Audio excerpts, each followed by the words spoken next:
What is school for?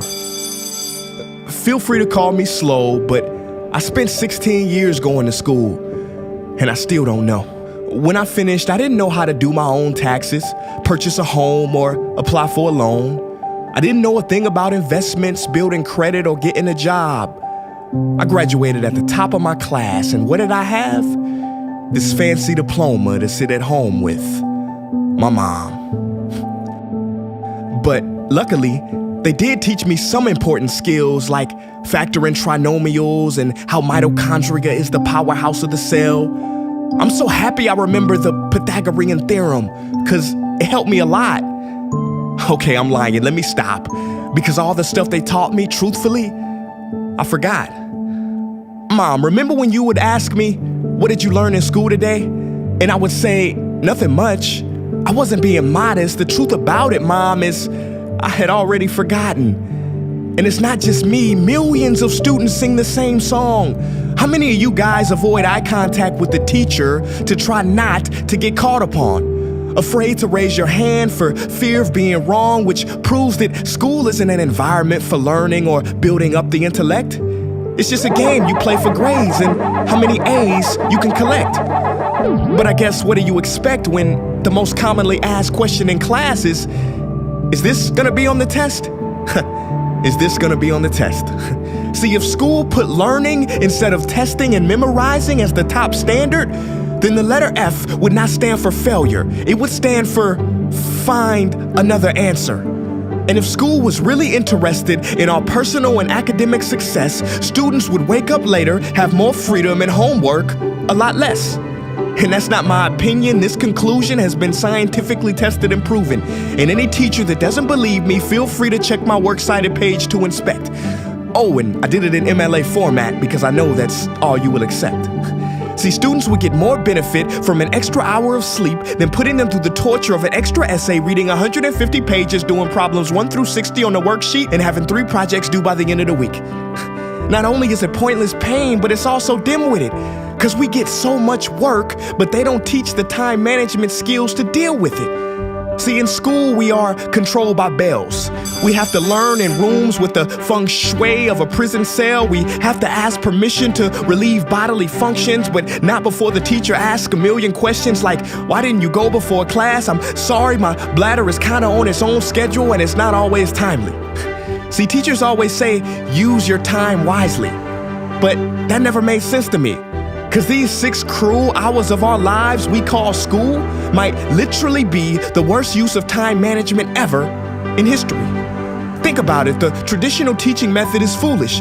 No, it's useless, multiplied by the square root of stupid. What they do is they cram information in your head, force feeding you, and then you throw it up on the test. That's not education, that's bulimia. And the more bulimic you are, the better you will do on their assessments. So it's no wonder why so many students graduate mentally and emotionally anorexic. See, school teaches you how to memorize dots. True education should teach you how to connect them.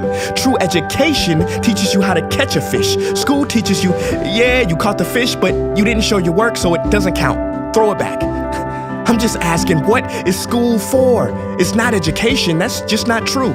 If you still think that, you might be sniffing glue. See, the word education comes from the Latin root educe, meaning bring out, i.e. bring the gifts out of a person and make them viable. But school doesn't bring out much, it just stuffs more facts inside of you. Now some of that stuff is justifiable. We need reading, writing, and some arithmetic, that's fair. But are you telling me metamorphic and igneous rocks are more important than self-care? If suicide is the 3rd leading cause of death of ages 10 to 24, and Harvard studies suggest the biggest predictor for success is self-control and emotional health, then why the heck aren't we taught how to handle stress, bullies, or rejection? How about anxiety or depression? You know, skills we need for our entire lives. Bro, I don't even know how to cook. I'm honestly surprised I'm still alive. But hey, at least I can name all the battles that happened in the Civil War. Seriously, what is school for? Some say you need it to be successful, and that's something we do not doubt. But do you own a MacBook or iPhone? Did you know they both were created by a dropout? Are you watching this video on Facebook or YouTube? Doesn't matter which you choose. They both were created by dropouts. Ever use Snapchat, WhatsApp, shopped at Whole Foods? Well, thank a dropout. Does your home furniture come from IKEA? Okay, don't get the wrong idea. He was not a dropout. Don't be a fool. I mean, how could he drop out? Ingvar Kamprad, founder of IKEA, never even went to school. I know what you're thinking. He's just picking and choosing. There's millions who didn't go to school that aren't successful. Who is he fooling? And you're right. But open your history books and start perusing. You'll find the very people we idolize in school never really had formal and/or secondary schooling.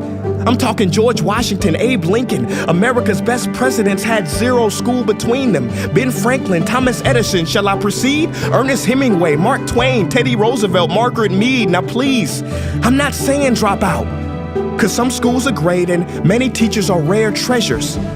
I'm saying that there's a difference between people who are smart and people who score better. I'm saying that your future is something that no test will ever measure. Even if that test begins in 3 letters like SAT, ACT, it's BS if they say those determine your LIFE. No, your destiny is in your hands. You must shape it to be great. So don't expect school to open doors, because it's more likely to slam them in your face. Sometimes I wonder about all the dreams lost in school and how much potential goes to waste. If it wasn't for music and YouTube, then I would have been just another lost case. Everybody watching this, please, close your eyes. Imagine a child sitting in the back of some teacher's class in some town. He never raises his hand, he fails most of his classes, but inside of him, there is a passion. And if nurtured and brought out, will lead him to discover the cure for cancer. But you see, I'm afraid that that child's gift will never come out. He will never win the Nobel Prize award because in class he was ignored and his worth was judged only by his scores. So teachers, principals, parents, advisors, and students, I ask one more time, what is school for?